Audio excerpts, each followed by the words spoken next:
Malgré donc vos annonces de l'an passé, vous rencontrez toujours 1000 difficultés à contenir les dépenses de personnel. 64 millions d'euros, soit 6 380 000 euros de plus qu'en 2014.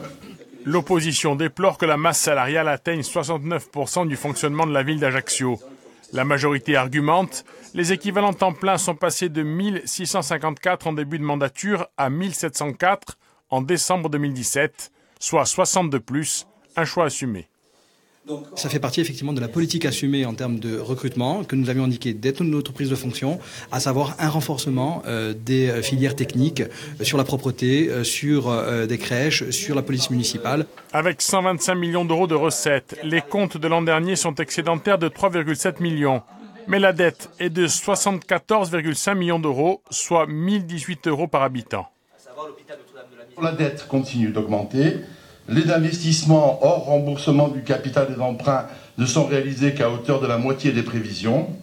Le maire met en avant les efforts accomplis pour régler les emprunts toxiques contractés par ses prédécesseurs. De plus, 10 millions d'euros sont attendus de la part de la collectivité de Corse. Les allégements d'emprunts ont été votés par le conseil départemental de la Corse du Sud. Ils sont exigibles par la ville d'Ajaccio.